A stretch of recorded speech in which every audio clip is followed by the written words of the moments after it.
খুব গাঢ় মনোযোগী কথাগুলো শুনুন। আয়াতটা সূরা নাহাল 14 পারা সূরা নাহালের আয়াত নাম্বার 58, আয়াত নাম্বার 58। একটু নিয়ত করুন যে এটা কখনো ভুলবেন না।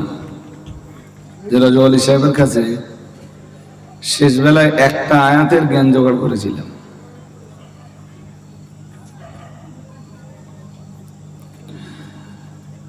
আসলে আয়াতটা বলার আগে একটু প্রেক্ষাপটটা হালকা বোধহয় শুনলে খুব ভালো হয়।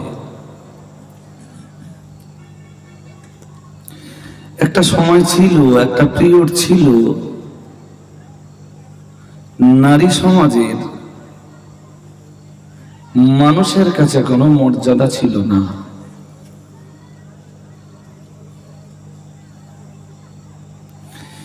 জি মক্কাতুল মুকাররমা তাম পৃথিবীর মানুষের কাছে, পৃথিবীর সর্বশ্রেষ্ঠ ধর্মীয় কেন্দ্র,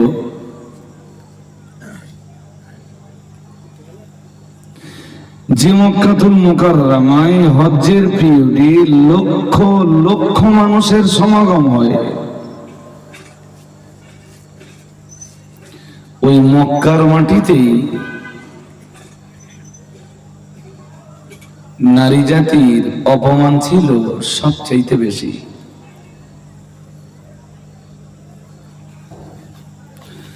অধিকার বলতে তাদের কিছুই ছিল না।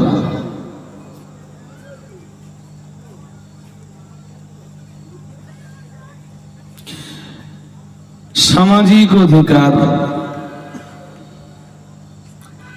তাদের অর্থনৈতিক অধিকার, পারিবারিক অধিকার,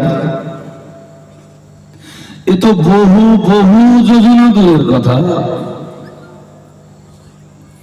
পৃথিবীতে ওই মক্কার মাটিতেই নারীর বেঁচে থাকবার অধিকারটুকুই ছিল না।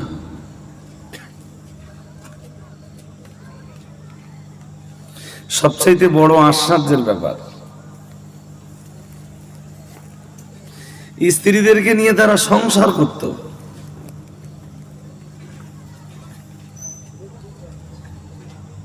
কিন্তু কন্যা সন্তান হলে, কন্যা সন্তান ভূমিষ্ঠ হলে তারা জীবন্ত কবর দিত।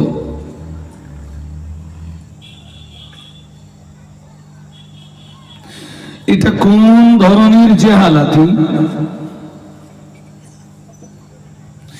যাকে নিয়ে সংসার করছি সে যদি নারী হয়, তাহলে যারে কবর দিচ্ছি সেও তো নারী।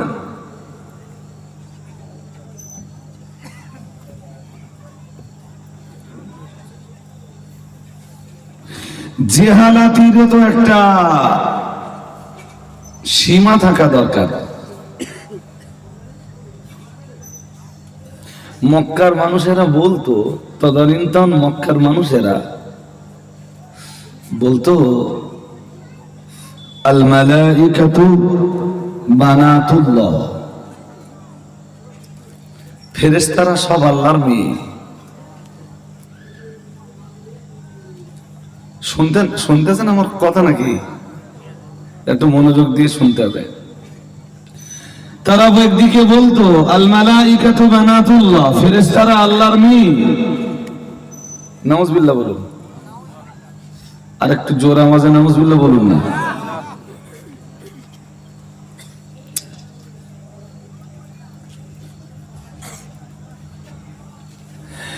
আবার ওরাই যারা বলতো মেয়েরা আল্লাহ, ফেরেশতারা আল্লাহর মেয়ে, ফেরেশতারা আল্লাহর ডটার, ফেরেশতারা আল্লাহর কন্যা, তারা তাদের ঘরে কোন নারী জন্মগ্রহণ করলে, কন্যা সন্তান ভূমিষ্ঠ হলে ওই মেয়েদেরকে জীবন্ত পুঁতে ফেলত। ওরা এই কথাটা বলে বিরাট আনন্দ পেত যে ফেরেশতারা সব আল্লাহর মেয়ে। তার মানে আল্লাহ মেয়ে খুব পছন্দ করে।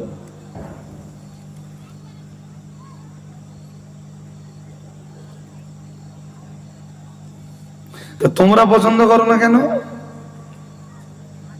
তাহলে না, নারী সন্তানের ভূমিষ্ঠ হওয়া আমাদের জন্য খুব অপমানিত।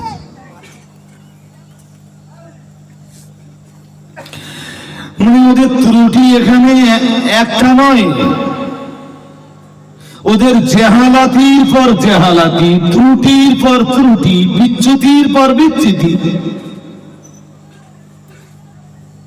যেখানে আল্লাহ পরিষ্কার বলে দিয়েছেন সূরা ইখলাসে, লাম ইয়ালিদ ওয়া লাম ইউলাদ। আসলে ওরাই যে ফেরেশতাদেরকে আল্লাহর মেয়ে বলতো, এর পিছনেও একটা কারণ আছে। وقالت اليهود عزير ابن الله وقالت النصارى المسيح ابن الله। আল্লাহ পাকের কোরআন জানিয়েছে وقالت اليهود عزير ابن الله। সেই জমানার ইহুদিরা বলতো ওজায়ের আল্লাহর বেটা।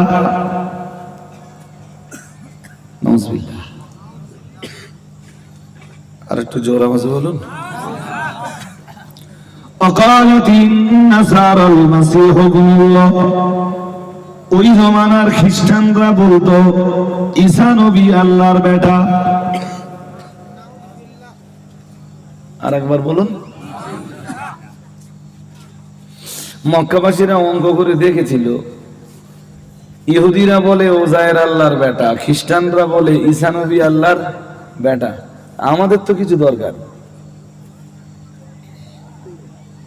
মক্কাবাসীরা বলল আল মালাইকাতু বানাতুল্লাহ, ফেরেশতারা আল্লাহর মেয়ে। মানে ওরা ফেরেশতা বিশ্বাস করত, কিন্তু এইটা বলে বেড়াতো যে ফেরেশতারা সব আল্লাহর কন্যা।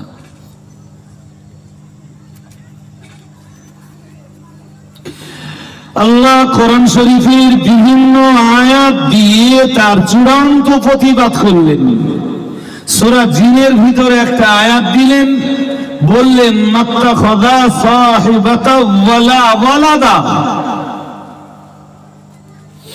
কোন নারীকে আল্লাহ স্ত্রী রূপে গ্রহণ করেননি, আর আল্লাহর কোনো সন্তানও নেই। সুবহানাল্লাহ। আর একটু মন খুলে বলুন।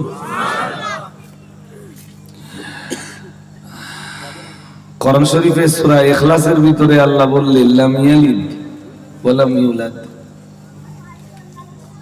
আল্লাহকে কেউ জন্ম দেয়নি, আর আল্লাহ কাউকে জন্ম দেননি। সুবহানাল্লাহ। তাহলে ওদের প্রথম জেহালাতি হলো ফেরেশতারা আল্লাহর মেয়ে। ওদের সেকেন্ড জেহালাতি, দ্বিতীয় মূর্খতা। তা ফেরেশতারা যদি আল্লাহর মেয়ে হয়, তাহলে মেয়েদের প্রতি তোমাদের ঘৃণা কেন?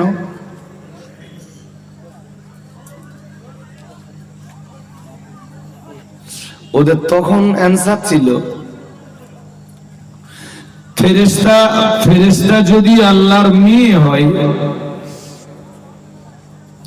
ফেরেশতারা যদি আল্লাহর কাছে খুব প্রিয় হয়, তাহলে মেয়ে তো তোমাদের কাছেও প্রিয় হওয়া দরকার। ওরা তখন বলতো নারী আমাদের জন্য অশুভ।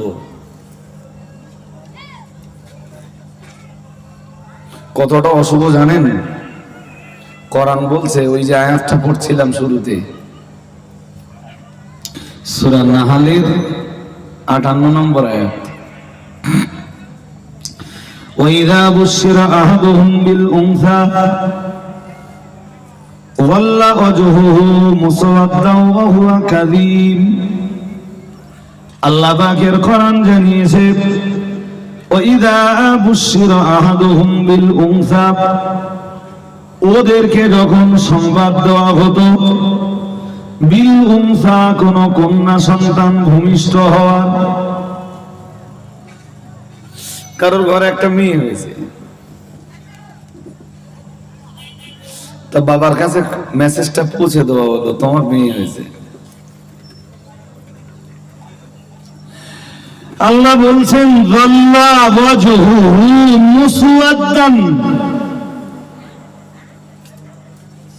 এক মুহূর্তের ভিতরে ওদের চেহারাটা কালো হয়ে যেত।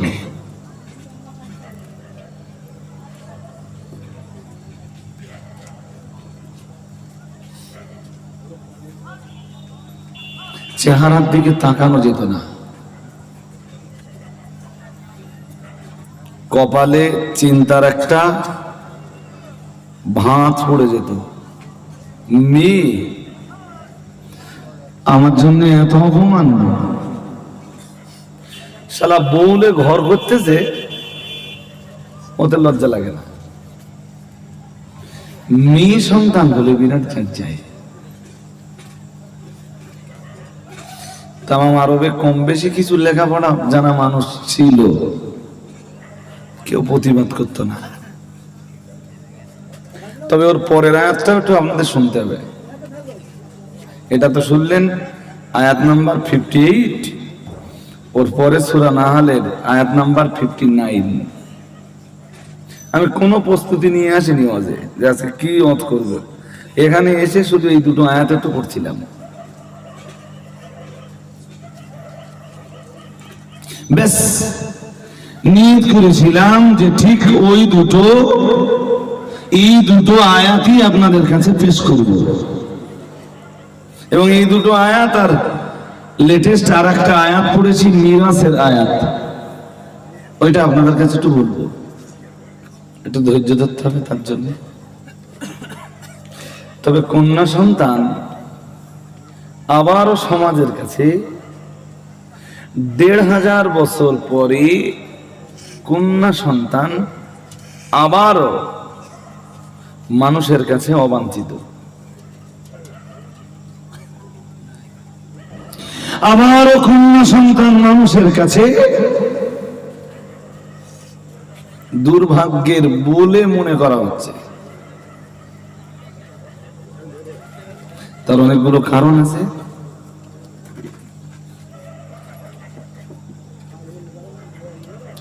আরে বাবা, যে যুগের লোক কন্যা সন্তান ভূমিষ্ঠ হওয়াটা অকল্যাণ মনে করত, অমঙ্গল মনে করত, অশুভ মনে করত, নিজের জিন্দেগির অপমান মনে করত, সেই যুগটাকে আরবিতে বলা হতো আল আইজামুল জাহেলিয়া, মূর্খতার যুগ, অজ্ঞতার যুগ, জেহালাতির পিরিয়ড, চরম মূর্খতার যুগ, অন্ধকার যুগ। শিক্ষার নাকি আলো ছিল না। এই এখন যত স্কুল কলেজ দেখেন না, এরম স্কুল কলেজ একটাও ছিল না। আজকে স্কুল বাড়লো, কলেজ বাড়লো, ইউনিভার্সিটি বাড়লো, শিক্ষা প্রতিষ্ঠান বাড়লো, এডুকেটেড পার্সন মানে লেখাপড়া জানা ছেলে আর মেয়েদের সংখ্যাও বাড়লো। মানুষের মানসিকতার আজও পরিবর্তন হলো না। জমানাটার নাম দিলাম কম্পিউটার যুগ।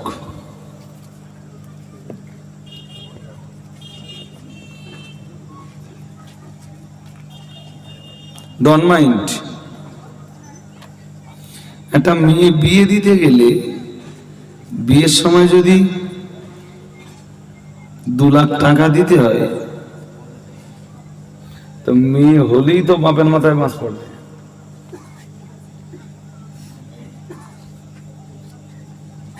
কিছু বলেন না কেন? একটা মেয়ে বিয়ে দিতে গেলে যদি 1.5 লাখ টাকা দিয়ে মোটরসাইকেল দিতে হয়,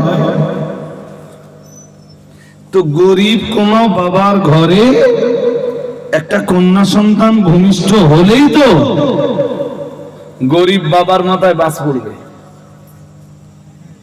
সে তখন তো মনে মনে ভাববে যে আমার মেয়ে কেন হলো, আমার ছেলে কেন হলো না।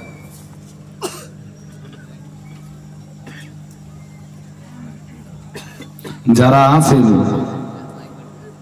অনেকে আছেন আমি দেখছি যারা বিয়ে করেননি, জাতির জন্য, মুসলিম কমিউনিটির জন্য বিয়ের সময় পণের টাকা আর মেয়ের বাবার গলায় ছুরি দিয়ে মোটরসাইকেল আদায় করে, প্লিজ জাতির জন্য জাহিলি যুগের সেই অভিশাপটা টেনে আনেন না। এটা পণ প্রথার ফল। কোনটা? এই যে ১৫০০ বছর পরে কম্পিউটার যুগে, বিজ্ঞানের যুগে, এডুকেশনের যুগে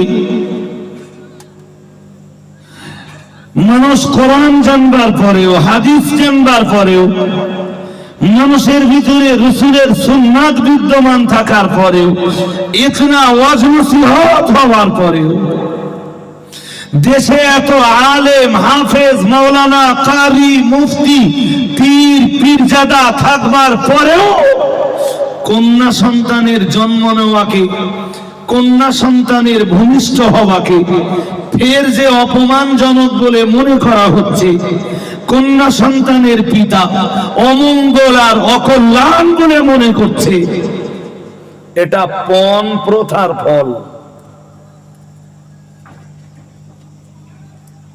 আমি জানি হয়তো এতটা রাত্রে আমার এই ওয়াজ শুনবার জন্যে মজলিসে যতটা মানুষ ছিল ততটা মানুষ নেই, কিন্তু এরম রাত্রে এর চেয়ে কম লোক নিয়েও তো মাঝে মাঝে ওয়াজ করি।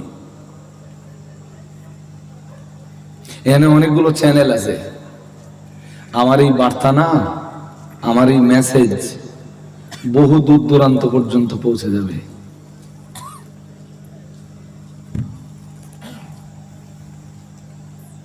সুদের টাকা ফতোয়া কি হারাম না হালাল? জোর করে বলেন। ব্যাংকে টাকা ফিস করে তার সুদ নেওয়া বলুন হালাল হারাম? হালকা ধরনের হারাম না কঠিন ধরনের হারাম? কিছু বলেন না, কঠিন ধরনের হারাম। বাহ, আপনি অধিকাংশ বাবার কাছে খবর নেন, মেয়ের বাবা যারা কন্যা হবার পরে, মেয়ে সন্তান হবার পরে ও টাকা ফিস করে দিয়েছে।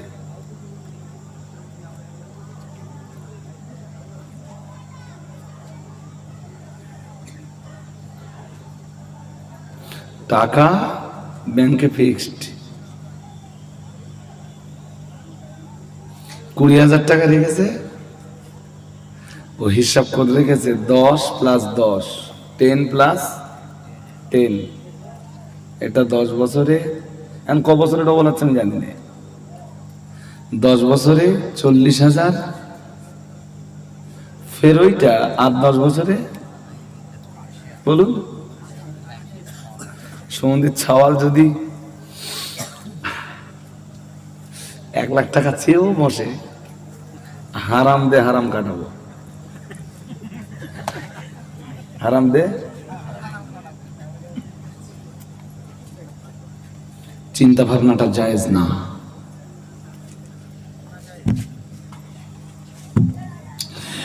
আমি এটাও বলছি, আজ জীবনতলা আমিনিয়া মাদ্রাসাতুল বানাতের বাৎসরিক ইসালে সবের শেষ রজনীর শেষ বক্তা হিসাবে বলছি,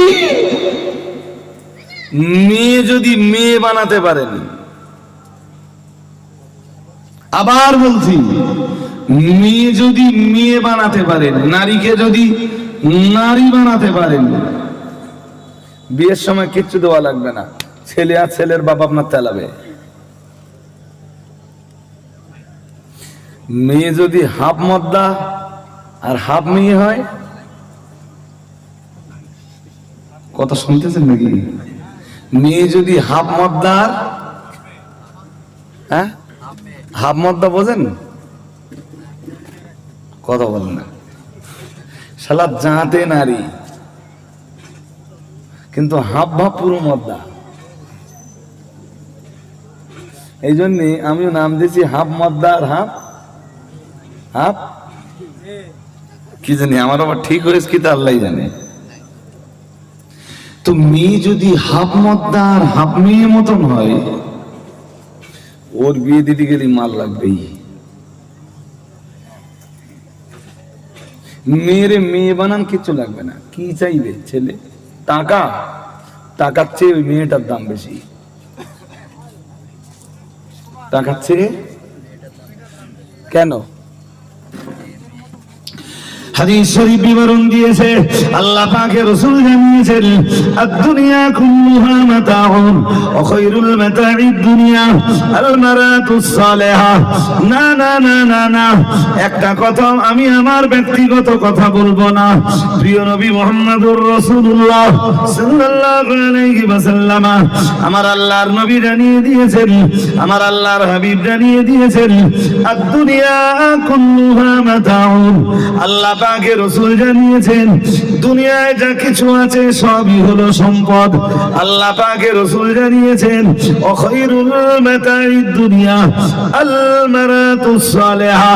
প্রিয় নবী মুহাম্মদুর রাসূলুল্লাহ সাল্লাল্লাহু আলাইহি ওয়াসাল্লাম আল্লাহ পাকের নবী বললেন, तमाम দুনিয়ার সর্বশ্রেষ্ঠ সম্পদ হলো একজন ধার্মিকা নারী, সতী সাধ্বী নারী, একজন পর্দানাশী আল্লাহ ওয়ালি নারী। আসমানের নিচে আল্লাহর জমিনের উপরে সর্বশ্রেষ্ঠ সম্পদ। আর একটু মন খুলে বলুন, আরো আওয়াজ দিয়ে বলুন। আমি ঠিক জানি না, আপনারা আমার উত্তর দেবেন। ঘুমাচ্ছেন নাকি এখন? ঘুম লাগতেছে? এই মাঝখানটা একটু ভর্তি করে ফেলবেন, বিরাট মাঝে দেখাচ্ছে। আমার শ্রোতা বেশি লাগবে না, আর এখনো 15-20 মিনিট কিংবা আধ ঘন্টা ওয়াজ করবো আমি। আমার এই ওয়াজ শুনে বাড়ি যেতে হবে। আমার এই মেসেজ আপনারা হয়তো সংখ্যা একেবারে কম না, যা আছেন অনেকে, অনেক এখন এর চেয়ে কম শ্রোতা নিয়েও দু একদিন ওয়াজ করি, তা সমস্যা কি? সমস্যা নেই। ক্লাসে ধরুন একদিন ছাত্র সংখ্যা 5 জন, আমি যে পড়াবো না, আমার ছাত্ররা যদি আমার পড়া বুঝতে পারে আমার সমস্যা নেই তো। একটু মন লাগান না, আর এবার একটু উত্তর দেবেন। সোনা মোটামুটি দামি সম্পদ তো, সোনা সোনা এর মনে হয় 50-55 হাজার টাকা বড়ি হবে মনে হয়, আন্দাজ বলছি। 48 মানে কেনা বেচা করেন আপনারা বোধহয়। তো আচ্ছা, সোনার চেয়ে দামি কিছু আছে? মণিমুক্তার দাম কি সোনার চেয়ে বেশি? আমি সৌদিতে যে জেনেছিলাম, বলে এমন পাথর আছে, সে পাথরের দাম নাকি সোনার চাইতে বেশি। কি তা আমি ভালো জানিনি। হিরে বলে, কি বলে, কি বলে, তারপর মণিমুক্তা না কি বলে, কি সেসব, এই মুক্তোর হান না কি বলে, নাকি বিরাট দাম।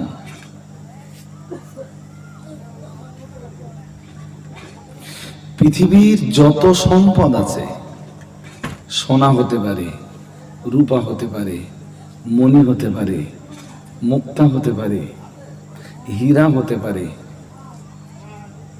সবই সম্পদ। নবী এটা অস্বীকার করেননি।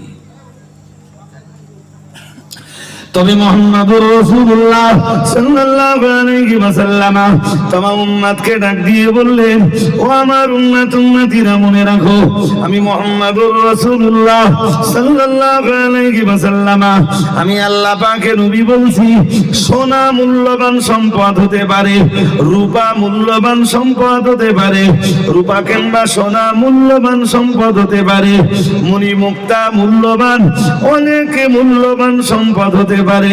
প্রিয় নবী মুহাম্মদুর রাসূলুল্লাহ সাল্লাল্লাহু আলাইহি ওয়াসাল্লাম আমার আল্লাহর নবী বুঝিয়ে দিলেন, ও আমার উম্মতিরা মনে রাখো, আমি মুহাম্মদুর রাসূলুল্লাহ সাল্লাল্লাহু আলাইহি ওয়াসাল্লাম বলছি, তবে তোমরা অবশ্যই মনে রাখো, হীরার অনেক মূল্য হতে পারে, হীরা অনেক মূল্যবান সম্পদ হতে পারে। এরপরও আমি রাসূলুল্লাহ বলছি, খায়রুল মাতাঈদ দুনিয়া আল মারআতুস সালিহা। আল্লাহর জমিনের উপরে অথবা আল্লাহর আসমানের নিচে কিংবা সমুদ্রের তলে যত সম্পদ আছে, আমি মুহাম্মদুর রাসূলুল্লাহ সাল্লাল্লাহু আলাইহি ওয়াসাল্লাম বলে দিলাম, तमाम সম্পদের তুলনায়, तमाम দুনিয়ার तमाम সম্পদের তুলনায় আমার আল্লাহর কাছে অবশ্যই একজন পর্দানাসীনা ধার্মিকা নারীর মূল্য বেশি। একটু মন খুলে বলুন, সবচেয়ে দাম বেশি। মন অন্যদিক যাচ্ছে না তো? যাচ্ছে না। আচ্ছা বলেন, যে সম্পদের সবচেয়ে দাম বেশি সেইটার বিয়ে দেওয়া হবে, ও কিছু চাইবার মতো জায়গা আছে? আর হ্যাঁ না বলেন, আরে ও চাইবেটা কি? সোনা। সোনার চাইতে মেয়েটার দাম বেশি।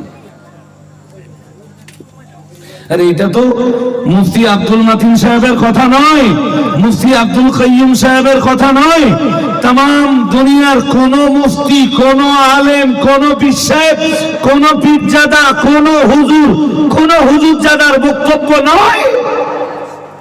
এই বক্তব্য দিয়েছেন ১৫০০ বছর আগে বিশ্বনবী মুহাম্মদ সাল্লাল্লাহু, বলুন সাল্লাল্লাহু আলাইহি ওয়াসাল্লাম। নবীর কথা মিথ্যা আছে? আছে? ও বিয়ে করবে তো মেয়ের বাবার কাছে ও চাইবে কি? টাকা চাইবে? টাকার চাইতে মেয়েটার দাম বেশি। সোনা চাইবে? সোনার চাইতে মেয়েটার দাম বেশি। রূপা চাইবে? মণিমুক্তা চাইবে? হীরা চাইবে? তার চাইতে মেয়েটার দাম বেশি। तमाम দুনিয়া, तमाम সম্পদ যদি দাঁড়িপাল্লার একদিকে চাপিয়ে দেওয়া হয়, আল্লাহ ওয়ালি ধার্মিকা পর্দানাসীনা মেয়েটাকে যদি আর এক পাল্লায় চাপিয়ে দেওয়া হয়, আপনাদের নবী তো ১৫০০ বছর আগে বলেছেন, ধার্মিকা পর্দানাসীনা নারীর পাল্লাটা ভারী হয়ে যায়। আর একটু মন খুলে বলুন, ওর বিয়ের সময় ছেলে আর ছেলের বাবা কিছু চাইবার মতো সাহস পাবে? আছে চাইবার মতো কিছু? ওই জন্য ছোট কথায় বলেছিলাম, মেয়ে যদি মেয়ের মতো গড়া যায়, ওর বিয়ের সময় কেউ কিছু না।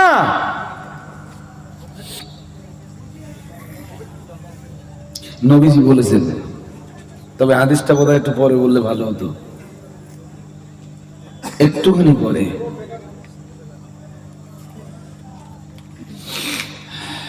মানে খুব যে বিরাট লম্বা করবো ওই ভয়ে যেন উল্টে মারি যান না, ছাড়বার মতো হয়েছি আমি। সবে একটা আয়াত আপনাদের কাছে পড়েছি। আরে বাবা, একটা হাদিস আছে জানেন, খুব ছোট্ট হাদিস, কিন্তু হাদিসটার লোড অনেক। টাকা আপনার সংসারে শান্তি এনে দিতে পারবে? বলুন, পারবে? টাকা আপনার সংসারে 16 আনা কেন 8 আনা শান্তি এনে দিতে পারবে না, 4 আনা শান্তি এনে দিতে পারবে না। টাকায় শান্তি আসে না। আরে বাবা, এসব কথা তো আমার না, কোরআন শরীফে রয়েছে। আল্লাহ বলেছেন, তোর ঘরে যদি আমার আইন না থাকে, তোর সংসারে যদি আমার জিকির না থাকে, তোর বাড়িতে যদি আমার কোরআন না থাকে, আমার কোরআনের তেলাওয়াত না থাকে, আমার নামে জপ জিকির না থাকে, যদি সালাত না থাকে, আমার আইন না থাকে, শোন, তোর ঘরে টাকা পয়সা সোনা দানা জহর কাঞ্চন মণি মুক্তা যাই থাক, তোর সংসারে আমি বাঁশ ফেলে দেব। নাউজুবিল্লাহ বলে না, একটু জোর আওয়াজে বলুন। কার সংসারে? শোনেননি বোধহয় ভালো করে।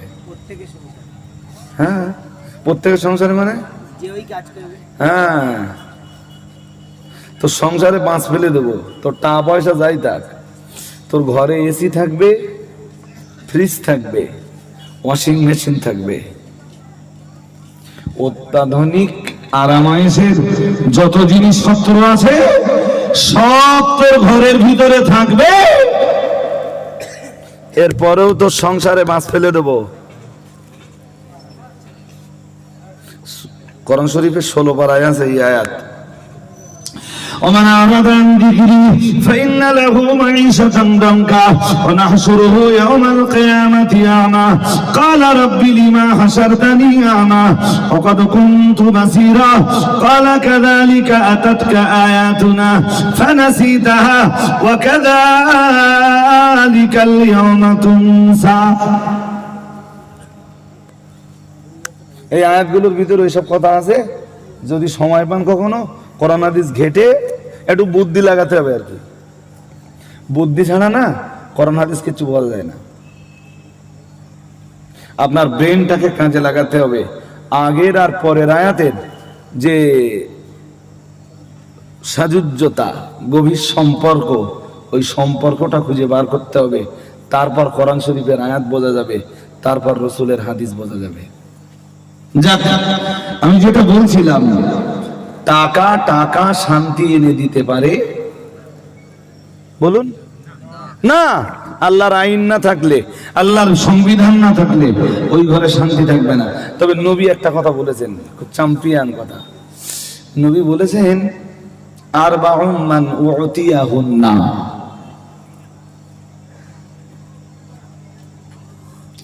ফাকাদ উতিয়া খায়রাদ দুনিয়া ওয়াল আখিরাহ। সুবহানাল্লাহ বলুন। আর একটু মন খুলে বলুন না। এটা নবীর একটা দুরন্ত হাদিস। এই হাদিসের মেসেজটা একটু ভালো করে নেন। নবী 4টি জিনিসের কথা বলেছেন। নবীজি বলেছেন যাকে 4টি জিনিস দেওয়া হয়েছে, এহকাল পরকালের তামাম কল্যাণ, এহকাল পরকালের সমস্ত ভালাই শুধু তার নসিবে কবুল করা হয়েছে। আর একটু মন খুলে বলুন। কটা জিনিস? জোর করে বলুন। 4টি জিনিস যাকে দেওয়া হয়েছে, এহকাল আর পরকালের সমস্ত কল্যাণ তার নসিবে কবুল করা হয়েছে। সে সব পেয়ে গেছে, তার কিচ্ছু বাকি নেই। দুনিয়ার যত শান্তি তার নসিবে কবুল হয়ে যাবে। পরকালের সমস্ত শান্তি তো তার নসিবে আছেই। দুনিয়ার সব শান্তি তার, 4টি জিনিস যার। সুবহানাল্লাহ বলতে পারেন না? আর একটু মন খুলে বলুন। নবী 1 নম্বরে বলেছেন, এবারে একটা করে নেন, আমি ব্যাখ্যা করব না, ব্যাখ্যা করলে তো অনেক কথা। আল্লাহ পাকের রাসূল 1 নম্বরে জানিয়েছেন লিসানান যাকিরান। আল্লাহ পাকের রাসূল জানিয়েছেন যাকে দেওয়া হয়েছে আল্লাহর জিকিরকারী, আল্লাহর জিকিরকারী জবান। সুবহানাল্লাহ। একটু মন খুলে বলুন। যার 4টি জিনিস দেওয়া হয়েছে সে দুনিয়ার সব কল্যাণ পেয়ে গেছে, আখিরাতে যা পাবে পাবে। আখিরাতে তো সব কল্যাণ পাবেই, দুনিয়াতে সব কল্যাণ সব রহমত সেই পেয়ে গেছে যার দেওয়া হয়েছে 4টি জিনিস। নবী 1 নম্বরে বলেছেন লিসানান যাকিরান, এমন জবান যে জবান সব সময় আল্লাহ জিকির করতেই আছে। আপনার জবান যদি সব সময় আল্লাহ জিকির করে, আপনার জবান যদি আল্লাহর জিকিরে মশগুল থাকে, তবেই আপনার নসিবে দুনিয়ার কল্যাণ জুটবে। টাকা টাকা টাকা টাকা যতই জোগাড় করেন কল্যাণ টেনে আনতে পারবেন না, কারণ নবীর থিওরি মিস হওয়ার মতো নেই। 1 নম্বরে নবী বলেছেন লিসানান যাকিরান, এমন জবান তৈরি করো জবান সব সময় আল্লাহ জিকির করবে। 2 নম্বরে রাসূলুল্লাহ জানিয়েছেন কলবান শাকিরান, আল্লাহ পাকের রাসূল জানিয়েছেন শুকরিয়া আদায়কারী অন্তর। আর একটু মন খুলে বলুন, যাকে দেওয়া হয়েছে জিকিরকারী জবান আর শুকর আদায়কারী অন্তর। শুকর আদায়কারী অন্তর। আমরা তো শুকরিয়া জ্ঞাপন করিনি, বিরাট অভাব। আচ্ছা, ভাত খাবার পরে শুকরান দোয়া পড়ে কয়জন? উফ, কিছু বলে না। কয়জন?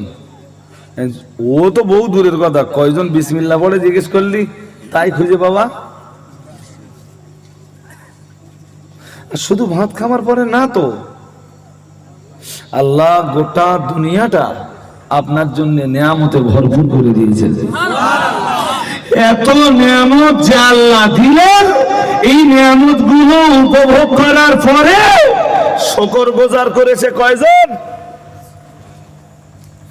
এই জন্য যাকে দেওয়া হয়েছে জিকিরকারী অন্তর আর শুকরিয়া জ্ঞাপনকারী, যাকে দেওয়া হয়েছে জিকিরকারী জবান আর যাকে দেওয়া হয়েছে 2 নম্বরে শুকরিয়া জ্ঞাপনকারী কালব তথা অন্তর। নবীজি 3 নম্বরে বলেছেন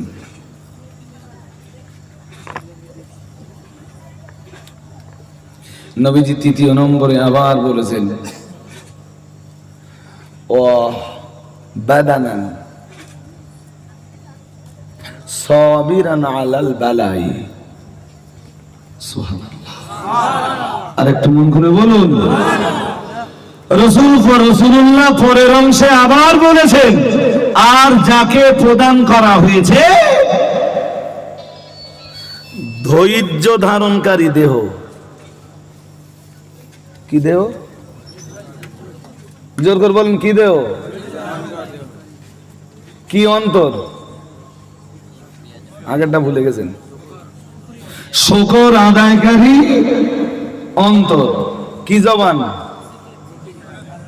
জিকিরকারী জবান, শুকর আদায়কারী অন্তর। 3 নম্বরে নবীজি বলেছেন অবাদানান, বলুন, সাবিরান আলাল বালা, যাকে দেওয়া হয়েছে এমন এমন এমন দেহ, যে দেহটা বিপদে ধৈর্য ধারণ করতে জানে। 4 নম্বরে নবী বলেছেন, মুখস্থ করুন, আমাদের এই দেহ একদম লোড নিতে পারে না, কিছু হলে মুচড়ে যাই, কিছু হলেই ভেঙে পড়ি। প্রিয় নবী মুহাম্মদুর রাসূলুল্লাহ সাল্লাল্লাহু আলাইহি ওয়াসাল্লাম, আমার আল্লাহর নবী বললেন, ও আমার উম্মতিরা মনে রাখো, আমি মুহাম্মদুর রাসূলুল্লাহ সাল্লাল্লাহু আলাইহি ওয়াসাল্লাম, আমি আল্লাহ পাকের নবী বলছি, আরবাউন মানুতিয়াহুন্না, যাকে দুনিয়ার 4টি জিনিস দান করা হয়েছে, দুনিয়ায় যাকে 4টি জিনিস প্রদান করা হয়েছে, নবী আমার 1 নম্বরে বললেন যাকে দেওয়া হয়েছে জিকিরকারী জবান। নবী আমার 2 নম্বরে বলেছেন যাকে প্রদান করা হয়েছে শুকরিয়া জ্ঞাপনকারী অন্তর। নবী আমার 3 নম্বরে বলেছেন যাকে দান করা হয়েছে ধৈর্য দানকারী দেহ, বিপদে ধৈর্যশীল দেহ যাকে দান করা হয়েছে। 4 নম্বরে নবী আমার বললেন ওয়াজাউজাতান সালিহাতান। প্রিয় নবী মুহাম্মদুর রাসূলুল্লাহ সাল্লাল্লাহু আলাইহি আলাইহি ওয়াসাল্লাম আমার আল্লাহর নবী জানিয়ে দিয়েছেন, ও আমার উম্মতিরা মনে রাখো, আমি মুহাম্মদুর রাসূলুল্লাহ সাল্লাল্লাহু আলাইহি ওয়াসাল্লাম আমি আল্লাহ পাকের নবী বলছি। 4 নম্বরে নবী আমার বললেন, আর 4র্থ নম্বরে যাকে দেওয়া হয়েছে একজন সতী সাধ্বী স্ত্রী, একজন মানে পবিত্র চরিত্রের। ও মুসলমান বাবাজিরা মনে রাখো, একজন আল্লাহ বলি ধার্মিকা পর্দানশীলা নারীকে যে মানুষটির স্ত্রী হিসাবে দান করা হয়েছে, আমি মুহাম্মদুর রাসূলুল্লাহ সাল্লাল্লাহু আলাইহি ওয়াসাল্লাম বলে দিলাম, আল্লাহ ভীরু, আল্লাহ প্রেমিক, কোরআন তেলাওয়াতকারিনী, জিকিরকারিনী, নবীর প্রতি সালাতের নজরানা পেশকারিনী একজন নারীকে যার স্ত্রী হিসাবে দান করা হয়েছে, আমি মুহাম্মদুর রাসূলুল্লাহ সাল্লাল্লাহু আলাইহি ওয়াসাল্লাম বলছি, ফাকাদ উতিয়া খায়রাইদ দুনিয়া ওয়াল আখিরাহ আও কামা কানা আলাইহিস সালাম। নবী আমার বললেন, এই 4টি জিনিস যাকে দেওয়া হয়েছে, আমি বিশ্ব নবী বলছি, ইহকাল আর পরকালের তামাম কল্যাণ তার নসিবে কবুল করে নেওয়া হয়েছে। আর একটু মন খুলে বলুন, দুনিয়ার পূর্ণ শান্তির জন্য। এই কথাটা মুখস্থ জীবনতলা মাদ্রাসার বাস্তরিক ইসালের সব থেকে এই কথাটা, এই মেসেজটা মুখস্থ করতে করতে বাড়ি যান। দুনিয়ার পূর্ণ শান্তি পাবার জন্য লাগবে 4টি জিনিস। কটা জিনিস? জোর করে বলেন, কটা জিনিস? প্রথমটা লাগবে জিকিরকারী জবান, 2 নম্বরে লাগবে শুকর আদায়কারী, বলুন, 3 নম্বরে লাগবে ধৈর্যধারী দেহ, ধৈর্যশীল দেহ, 4 নম্বরে রাসূলুল্লাহ বলেছেন, 4 নম্বরে তার লাগবে বেপরদা স্ত্রী, ধার্মিকা, আল্লাহ বলি, সতী সাধ্বী, কোরআন তেলাওয়াতকারিনী, একজন জাকেরা, আবেদা, জাহেদা নারী। দুনিয়ার সমস্ত কল্যাণ তার নসিবে কবুল হয়ে যাবে। একটু মন খুলে বলুন, এই 4টের একটাই যদি ঘাটতি থাকে, ও দুনিয়ার পুরো শান্তি পাবে না। থিওরি আমার বাপের না, আমার 14 পুরুষের না, কার থিওরি? কার? এতক্ষণ তাই বলেছি না রাসূলের? আচ্ছা, কোথায় ওয়াজ করতেছি? আমি ওয়াজ করবো না। আরে ভাই, এত রাত্রি ওয়াজ করলে হয়? আমার এই ওয়াজ দেওয়ার দরকার ছিল সন্ধ্যে রাত্রি। সন্ধ্যে রাত্রি এই ওয়াজই মজবে। এই জন্য অন্য একটা হাদিসে আছে, হাদিসটা আপনারা জানেন অনেকে, আমি বলছি রে। ওই কারণেই রাসূল বলেছেন, বিয়ের সময় 4টে জিনিস দেখো। কয়টা? আপনারা যারা বিয়ে করেছেন ওই 4টে দেখেছেন? কথা বলে না। 4টে জিনিস দেখে বিয়ে করবার কথা রাসূলুল্লাহ বলেছেন। তুনকাহুল মারা লে আরবাঈন, রাসূল বলেছেন 4টে জিনিস দেখে বিয়ে করো। যেরকম বিয়ে করুন এরকম গাল খাচ্ছ। আরে বউ স্বামীরই গাল দিচ্ছে, আপনি নেবেন? কটা লাগবে বলবেন তো? গন্ডা আপনার গ্রামেও খুঁজে পেয়ে যাবেন, আপনার বাড়ির পাশেও খুঁজে পেয়ে যাবেন। আমি আড্ডা দিচ্ছি বোধহয় এই রাত্রি নাকি। যেরাম দেখে বিয়ে করুন এরকম গাল শুনতে হবে, সোজা কথা। আমার নিজের কানে শোনা, একদম নিজের কানে। সকালবেলা উঠে খয়াকার ছেলে দিচ্ছে, কাজে যা, খাবি কি? মনে হচ্ছে যে আল্লাহ রহমত ঢেলে দিচ্ছে সংসারে। লজ্জা, লজ্জা, লজ্জা। বিয়ে করার সময় চামড়া দেখেছিলে, বিয়ে করার সময় গোশত দেখেছিলে, বিয়ে করার সময় দেহ দেখেছিলে, বডি ফিটনেস দেখেছিলে, মেয়ের বাবা টাকা কতটা দিতে পারবে দেখেছিলে, গাড়ি দিতে পারবে কিনা ওইটা যাচাই করেছিলে। নবী যে থিওরি দিয়েছেন ওই থিওরিটাকে নিয়ে মেয়েটারে যাচাই করুনি। নবী দেখতে বলেছেন 4টে জিনিস। কটা জিনিস? এই ছেলে তুই বিয়ে করেছিস? হ্যাঁ, তো বেশ সময় কটা জিনিস দেখবি? ও লজ্জা লাগতেছে এবার, ও যেন বিয়ে করবে না জানো। 4টে। কটা শুনতেছিস? এরা এসব ছেলেপিলে আমার কাছে দিলে আমি মানুষ করে ফেলবো ইনশাল্লাহ। 4টে জিনিস লাগবে বিয়ের সময়। নবীজি ওই 4টেরই বিবরণ দিয়েছেন। লিহাসাবিহা ওয়ালি মালিহা ওয়ালি জামালিহা ওয়ালি দীনিহা। সুবহানাল্লাহ। আর একটু মন খুলে বলুন।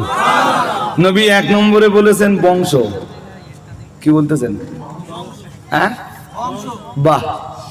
তবে প্রথম দিকে একটু মনে রাখুন, এগুলো আমি ডিসকাস করছি না, ডিসকাস করলে তো অনেক কথা। ওয়ালি জামালিহা, সৌন্দর্য। একটু দেখো, আজকে যারে বিয়ে করলে কালকে এটা বলো পুজো পার্বণ না, যে আজকে পুজো করলে কালকে পেছন দিয়ে লাথি মেরে ফেলে দিলে। এই গল্পটা এরকম না, ও তোমার লাইফ পার্টনার হবে। বিয়ের আগে তুমি ভালো করে দেখে নাও, ভালো করে। কার দেখতে বলতেছেন? কার দেখার? হ্যাঁ, যে তোমার। হ্যাঁ, তবে ছেলে পক্ষের লোকেরা যে জানো, মেয়েরা না বলে মা তোমার হাত দুটো দেখি। হাত তুলতে তুলতে হাত দুটো তুলে গেছে, পা দুটো দেখি প্রায় হাঁটু পর্যন্ত তুলে ফেলেছে। মেয়ে দেখবে শুধুমাত্র ছেলে। কে দেখবে? কথা বলে না। আর বাড়ির লোকজন যারা যাবে ওরা দেখবে ঘর বাড়ি দেখতে। কথা বুঝতেছেন নাকি? আপনি হাদিস খুলুন, হাদিসে তাই আছে। নবীজি বারংবার ছেলেদেরকে বলতেন। একজন সাহাবী রসুলের কাছে এসেছেন, এসে বলছেন, হুজুর আমি বিয়ে করেছি। নবীজি বললেন, বিয়ে করেছো? তো যে মেয়েটাকে বিয়ে করেছো মেয়েটাকে ভালো করে দেখেছো তুমি? সাহাবী বললেন, না হুজুর খুব ভালো করে দেখিনি। নবীজি বললেন, তোমার উচিত ছিল মেয়েটাকে ভালো করে দেখা, কারণ আনসারী মেয়েদের চোখের একটা দোষ থাকে। আজকে বিয়ে করলে আর কালকে চোখের দোষ বলে তার তাড়িয়ে দেওয়া, এটা চলবে না। দেখে নাও, দেখে নাও। আমি লম্বা করছি। 1 নম্বরে বংশ, 2 নম্বরে বলুন বলুন রূপ লাবণ্য বা সৌন্দর্য, 3 নম্বরে ওয়ালে মালিহা, মেয়েটার বাবার কতটা মাল আছে দেখো, ঝাড়ার জন্য না। কি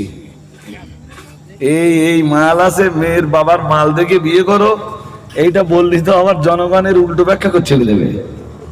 এই জন্যে এটা একটু ক্লিয়ার হওয়া দরকার, ঝাড়ার জন্য না গো।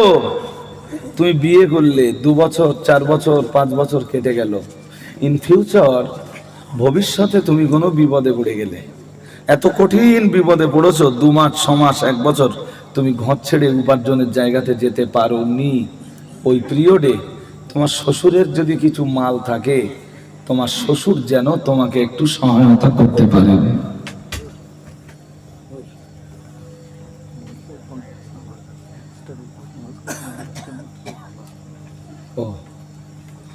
শুনুন, শুনছেন নাকি?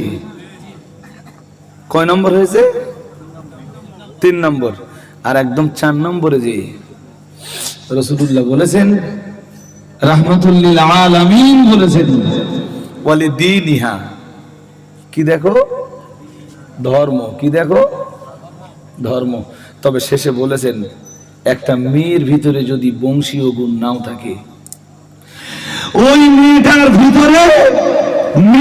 ভিতরে বংশীয় গুণ যদি নাও থাকে, মেয়েটার ভিতরে রূপ লাবণ্য যদি ভালো নাও থাকে, মেয়েটার গায়ের স্কিন যদি, মেয়েটার গায়ের চামড়া যদি সাদা নাও হয়, মেয়েটা যদি আলেমা হয়, মেয়েটা যদি হাফেজা হয়, মেয়েটা যদি আবেদা হয়, মেয়েটা যদি জাহেদা হয়, মেয়েটা যদি সালেহা হয়, মেয়েটা যদি ধার্মিকা হয়, মেয়েটা যদি কোরআন তেলাওয়াতকারী হয়, রাসূলুল্লাহ বলেছেন তুমি প্রাধান্য দিয়ে যদি ওই মেয়েটাকে বিয়ে করতে পারো, রূপ নেই,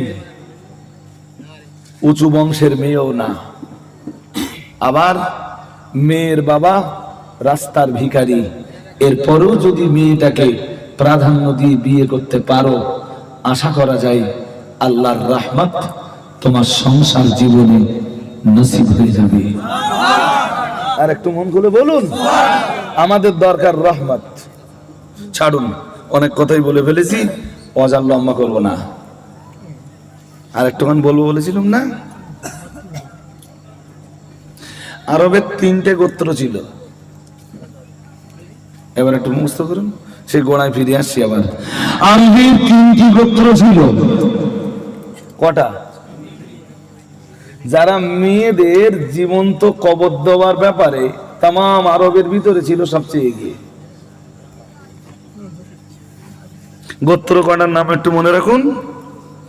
তাফসিরে কুরতুবীর লেখক ইমাম আল্লামা কুরতুবী তিনি তার স্বরচিত তাফসিরের ভিতরে এই 3টে গোত্রের নাম লিখেছেন। একটা ছিল মুদার, আর একটা ছিল খুজা, আর একটা ছিল তামিম। এই 3 গোত্রের ভিতরে আবার তামিম গোত্রের লোকেরা ছিল সবচেয়ে এগিয়ে। আপনি জানেন কি নিষ্ঠুরতার সাথে মেয়েগুলোরে খবর দেওয়া হতো? মায়ের মন তো খুব নরম, মায়ের মনে তো ব্যাপক ভালোবাসা।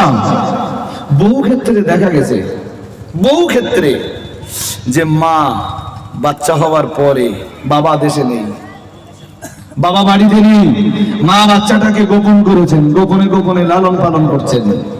মেয়েটা বেড়ে উঠেছে, 2.5 বছর 3 বছর বয়স হয়েছে, বাবা ফিরে এসছে। ফিরে এসে সেই মেয়েটার সঙ্গে সম্পর্কও গড়ে তুলেছে। জি, একটা সময় এসে বাবা তার স্ত্রীকে ডেকে বললেন মেয়েটাকে খাইয়ে দাও, ভালো জামা কাপড় পরিয়ে দাও, সফরে নিয়ে যাবো।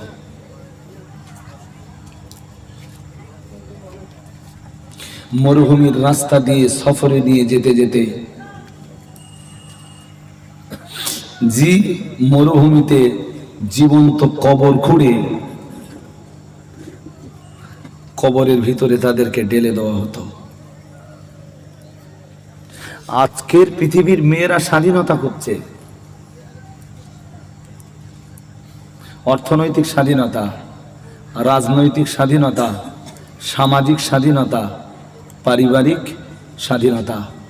একদিন এই মেয়েদের পৃথিবীতে বাঁচবার অধিকারটুকুই ছিল না। যিনি প্রতিষ্ঠা করেছিলেন তিনি ছিলেন হযরত মুহাম্মদ সাল্লাল্লাহু আলাইহি ওয়াসাল্লাম। সুবহানাল্লাহ।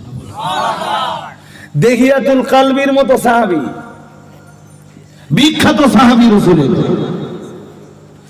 এমন একজন সাহাবী হযরত দেহিয়া, যার সুরত নিয়ে ফেরেশতা জিবরাইল বিশ্বনবীর দরবারে আসতেন। সুবহানাল্লাহ বলতে পারেন না? আর একটু মন খুলে বলুন।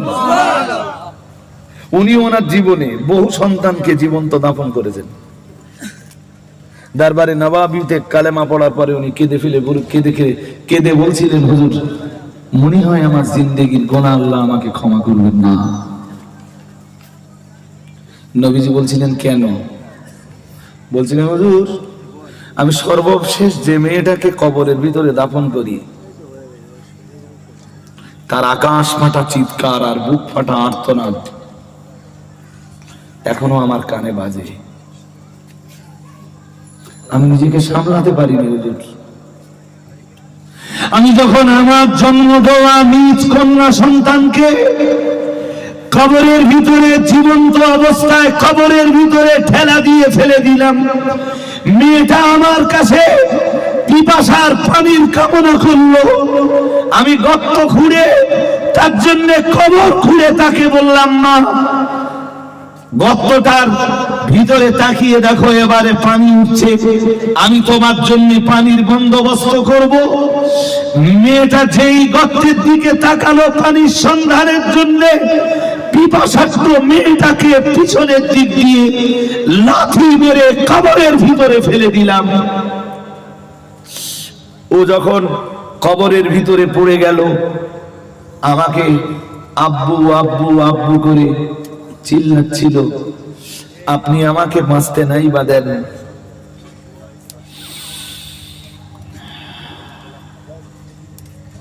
রাসূলের দরবারে হযরত দাহিয়া কালবি বলছিলেন, ইয়া রাসূলুল্লাহ, ইয়া হাবিবাল্লাহ, হুজুর আমার মেয়েটা চিল্লাচ্ছিল আর বলছিল, আপনি অন্তত আমার বেঁচে থাকার অধিকারটুকু ফিরিয়ে দেন।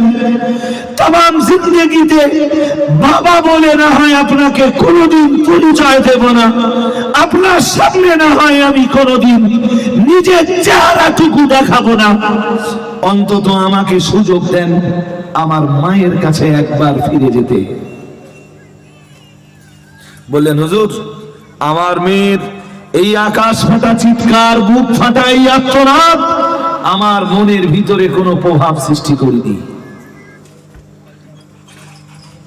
আজ আমি ইসলাম কবুল করছি, জানি না আল্লাহ আমার কবুল করবেন কিনা। তবে দাহিয়া কালবি ইসলাম কবুল করার পরে এমন জীবন গঠন করলেন, ফেরেশতা জিবরাইল সাহেবুন নবুওয়াতের দরবারে কোরআন শরীফ নিয়ে আসতেন দাহিয়া কালবির আকৃতি ধরে। আর একটু মন খুলে বলুন হাজিরিন, আল্লাহ পাকের কোরআন ওটাই বলেছে। আল্লাহ পাকের কোরআন বিবরণ দিয়েছে, ওয়াইদা বুশিরা আহাদুহুম বিল উনসা ওয়াল্লা ওয়াজহুহু মুসওয়াদ্দান। আল্লাহ পাক রব্বুল আলামিন জানিয়েছেন, ওদেরকে যখন সংবাদ দেওয়া হতো, ওদের কাউকে যখন সংবাদ দেওয়া হতো তোমার একটি কন্যা সন্তান হয়েছে, আল্লাহ পাক রব্বুল আলামিন জানিয়েছেন, ওয়াল্লা ওয়াজহুহু মুসওয়াদ্দান, এক মুহূর্তের ভিতরে চেহারাটা কালো হয়ে যেত, চেহারাটা বিবর্ণ হয়ে যেত, চেহারার দিকে আর দেখা যেত না। ওরা কন্যা সন্তানের ভূমিষ্ঠ হওয়াকে অকল্যাণ মনে করত, অমঙ্গল মনে করত, নিজেদের জন্য চরম অপমান বলে মনে করত। আল্লাহ পাক রব্বুল আলামিন বললেন, ওহুয়া কাযীব। পরের আয়াতে মহান আল্লাহ আবার বললেন, ইয়াতাওয়ারা মিনাল কওমি মিন সুই মা বুশিরা বিহি আইয়ুমসিকুহু আলা হুনিন আইয়ুমসিকুহু আলা হুনিন আম ইয়াদুসুহু ফিত তুরাব। আল্লাহ পাক রব্বুল আলামিন বললেন, ইয়াতাওয়ারা মিনাল কওমি মিন সুই মা বাশশারা বিহি মা বুশিরা বিহি। আল্লাহ পাক রব্বুল আলামিন জানিয়েছেন, ওদের কানে যখন ওদের কন্যা সন্তান ভূমিষ্ঠ হবার আওয়াজটা যখনই পৌঁছে দেওয়া হতো, ইয়াতাওয়ারা মিনাল কওমি, আল্লাহ পাক রব্বুল আলামিন বললেন, ওরা তখন নিজের কওমের নিজের সম্প্রদায়ের মানুষদের কাছ থেকে নিজেদেরকে লুকানোর চেষ্টা করত। মিন সুই মা বুশিরা বিহি, যে সংবাদটা, যে দুঃসংবাদটা কন্যা সন্তান ভূমিষ্ঠ হওয়ার যে দুঃসংবাদটা তাদেরকে দেওয়া হয়েছে, এই দুঃসংবাদ থেকে ওরা ওদের জাতির, ওরা ওদের কমিউনিটির লোকেদের কাছ থেকে কি করে রক্ষা পাবে, এইটা নিয়েই ওরা ব্যস্ত হয়ে যেত। আল্লাহর কোরআন আরো বিবরণ দিয়েছে। পরের অংশে আল্লাহ বলেছেন, আইয়ুমসিকুহু আলা হুন, অপমান সত্ত্বেও এই মেয়ে সন্তানটাকে ওরা রেখে দেবে, আম ইয়াদুসুহু ফিত তুরাব, নাকি জীবন্ত অবস্থায় মাটি খুঁড়ে মাটির তলায় দাফন করে দেবে, ওরা এই চিন্তায় ব্যস্ত হয়ে যেত। আল্লাহ বলেছেন, আলা সাআ মা ইয়াহকুমুন, ওদের ভিতরের বহু নীতি ছিল, যে নীতিগুলো সঙ্গে সম্পর্ক ছিল মূর্খতার। আল্লাহ বললেন, তবে ওদের যত নীতি ছিল এটাই ছিল সবচাইতে নিকৃষ্ট নীতি। মুহাম্মদ সাল্লাল্লাহু আলাইহি ওয়াসাল্লাম পৃথিবীতে এলেন। ওয়াজ হয়ে গেছে, আমার আর করব না। বিশ্ব নবী সরওয়ারে কায়নাত রাহমাতুল আলামিন পৃথিবীতে এলেন। কারোর মনে দয়া মায়া মমতা জাগরণ না ঘটলেও রাসূলের খুব কষ্ট হতো, শুধু আল্লাহর নির্দেশের অপেক্ষায় ছিলেন। রাসূল কবে আল্লাহ নির্দেশ দেবেন, আমি এই নিষ্ঠুরতার বিরুদ্ধে প্রতিবাদ করব। সুবহানাল্লাহ বলুন, আর একটু মন খুলে। আল্লাহ পাকের কোরআনের আয়াত নাযিল হয়ে গেল। আল্লাহ পাক রব্বুল আলামিন বললেন, ইয়াহাবু লিমান ইয়াশাউ ইনাসা ওয়া ইয়াহাবু লিমান ইয়াশাউ যুকুরা আইয়ুযাব্বিদুহুম যুকুরান ওয়া ইনাসা ওয়া ইয়াজআলু মান ইয়াশাউ আকিমা। আল্লাহ পাক রব্বুল আলামিন বললেন, ইয়াহাবু লিমান ইয়াশাউ ইনাসা, ওরা যে কন্যা সন্তানদেরকে ঘৃণা করত, আমি আল্লাহ পাক রব্বুল আলামিন পুত্র সন্তানদের কথা আমার কোরআনের ভিতরে আগে না দিয়ে আমি আমার কোরআনের এই আয়াতটায় কন্যা সন্তানদের কথাটা আমি আগেই দিলাম। আল্লাহ পাক রব্বুল আলামিন বললেন, ইয়াহাবু লিমান ইয়াশাউ ইনাসা, আমি আল্লাহ যারে ইচ্ছা করি তারে কন্যা সন্তান দান করি। মহান আল্লাহ বললেন, ইয়াহাবু লিমান ইয়াশাউ ইনাসা ওয়া ইয়াহাবু লিমান ইয়াশাউ যুকুরা, আমি আল্লাহ আবার যারে ইচ্ছা করি তারে পুত্র সন্তান দান করি, যারে ইচ্ছা করি শুধু কন্যা সন্তান দান করি, যারে ইচ্ছা করি তারে আমি আল্লাহ পুত্র সন্তান দান করি। আল্লাহ পাক রব্বুল আলামিন বললেন, কন্যা কিংবা পুত্র এ তো মানব জাতিকে আমি আল্লাহই দান করি। আউযাব্বিদুহুম যুকুরান ওয়া ইনাসা, মহান আল্লাহ আবার জানিয়েছেন, আবার আমি আল্লাহ যারে ইচ্ছা করি তারে কন্যা সন্তানও দান করি, আবার আমি আল্লাহ তাকে পুত্র সন্তান দান করি, ছেলে মেয়ে দুটোই তারে দান করি। ওয়ায়াজআলু মান ইয়াশাউ আকিমা, আল্লাহ পাক রব্বুল আলামিন বললেন, আবার আমি আল্লাহ যারে ইচ্ছা করি কন্যাও দান করি না, পুত্রও দান করি না, আমি আল্লাহ তাকে সম্পূর্ণ রূপে বন্ধা বানিয়ে দেই। পৃথিবীর এমন বহু মানুষ আছে যাদেরকে আল্লাহ বন্ধা বানিয়েছে। ও বাবাজিরা ভাইরা, এই আয়াতে মহান আল্লাহ পুত্রের উপরে কন্যাকে প্রাধান্য দিয়ে আল্লাহ জানো জাহিলি যুগের ওই চূড়ান্ত অপরাধের বিরুদ্ধে প্রতিবাদের আওয়াজ তুলে দিলেন। প্রিয় নবীর উপরে আয়াত নাযিল হয়ে গেল। নবীর উপরে আর আয়াত নাযিল হলো, লা তাকতুলু আওলাদাকুম খাশিয়াতা ইমলাকিন নাহনু নারযুকুহুম ওয়া ইয়্যাকুম ইন্না কতলাহুম কানা খিতআন কাবীরা। আল্লাহ পাক রব্বুল আলামিন কোরআন শরীফের 15 পারা সূরা বনী ইসরাঈলের আয়াত নাযিল করে দিয়ে বললেন, লা তাকতুলু আওলাদাকুম, না না না না না, তোমরা তোমাদের সন্তানগুলোকে এইভাবে হত্যা করতে পারবে না। আমি আল্লাহ পাক রব্বুল আলামিন বলে দিলাম, দারিদ্রতার ভয়ে কিংবা সামাজিক ভয়ে কিংবা ওই মেয়েরা ফিউচারে উত্তরাধিকারী হতে পারবে না, এই চিন্তাতে আমি আল্লাহ পাক রব্বুল আলামিন বলে দিলাম, মেয়েগুলোরে কন্যাগুলোকে এইভাবে মেরে ফেলতে পারবে না। আমার আল্লাহ কোরআন শরীফে আর আয়াত দিলেন, ওয়াইদাল মাউদাতু সুইলাত বিআইয়ি যামবিন কুতিলাত। আল্লাহ পাক রব্বুল আলামিন বললেন, ওদেরকে সেদিন জিজ্ঞেস করা হবে, ও ওয়াইদাল মাউদাতু সুইলাত বিআইয়ি যামবিন কুতিলাত, কোন কোন কোন কারণে মেয়েগুলোকে জীবন্ত অবস্থায় কবর দেওয়া হয়েছে। তো যে মেয়েগুলোকে জীবন্ত কবরের ভিতরে দেওয়া হয়েছে ওদেরকে জিজ্ঞেস করা হবে, কোন অপরাধী ওদেরকে জীবন্ত কবর দেওয়া হলো। প্রিয় নবী মুহাম্মদুর রাসূলুল্লাহ সাল্লাল্লাহু আলাইহি ওয়াসাল্লামের উপরে এতগুলি আয়াত নাযিল হলো। ও বাবাজিরা ভাইরা, নবী তো আগে থেকেই প্রস্তুতি নিচ্ছিলেন, কবে আল্লাহর হুকুম হবে এই নিষ্ঠুর প্রথার বিরুদ্ধে আমি নবী প্রতিবাদের আওয়াজ তুলবো। এতগুলো আয়াত নাযিল হবার পরে নবী আর দেরি না করে নিষ্ঠুর ওই প্রথার বিরুদ্ধে প্রতিবাদের আওয়াজ তুললেন। ও মুসলমান বাবাজিরা, আর প্রতিবাদের আওয়াজ তুলে এমন একটা সময় চলে এলো, দয়ার নবী মুহাম্মদুর রাসূলুল্লাহ সাল্লাল্লাহু আলাইহি ওয়াসাল্লাম এই নারী জাতিকে পৃথিবীতে বেঁচে থাকবার মতো অধিকারটা নবী প্রতিষ্ঠিত করে দিলেন। বাকি যে অধিকারগুলো লাগে মেয়েদের সবগুলোই রাসূলুল্লাহ কায়েম করলেন। সুবহানাল্লাহ বলবেন। বিধান দিলেন আল্লাহ, প্রতিষ্ঠা করলেন রাসূলুল্লাহ। আল্লাহ বিধান দিলেন, এতদিন মেয়েদের বাবার সম্পত্তিতে, মায়ের সম্পত্তিতে কোনো অধিকার ছিল না, আজ থেকে আমি বিধান দিচ্ছি লিযাকারি মিসলু হাদ্দিল উনসাইন। সুবহানাল্লাহ।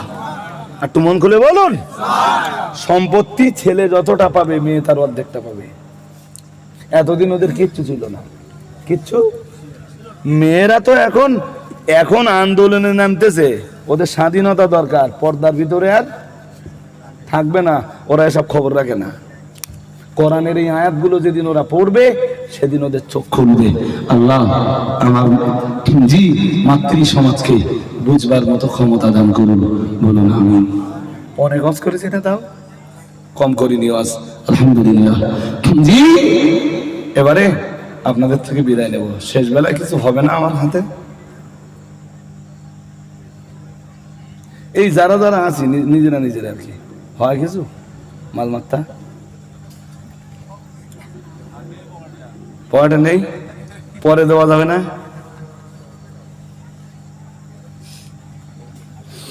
কিচ্ছু দিতে হবে না।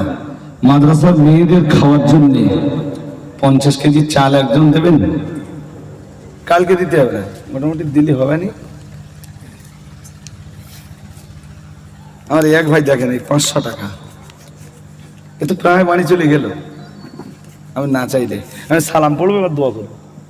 লাস্ট টাইম আমি যে শেষ বক্তা আমি জানতাম না, আবার মাদিন সাহেব একটু ফুলিয়ে বেলুন করে দিলে, বলে আমি নাই প্রধান বক্তা। এই দেখেন আর এক ভাই বেচারা মাদ্রাসায় পড়ে, সেও 500 টাকা, আল্লাহ তাকে হাক্কানি আলেম বানান, বলুন আমিন। আমার ওই এক ভাই শুরুতে 500 টাকা দিয়েছেন, যে নিয়তে দিয়েছেন আল্লাহ তার নিয়ত মঞ্জুর করুন, বলুন আমিন। বলুন না আমিন, নারায়ে তাকবীর। আমার এক ভাই 50 টাকা দিয়েছেন, আল্লাহ তার নেক উদ্দেশ্য কবুল করুন, বলুন আমিন। নাড়াচাড়া দিলে কিছু হবে না। শেষ বেলা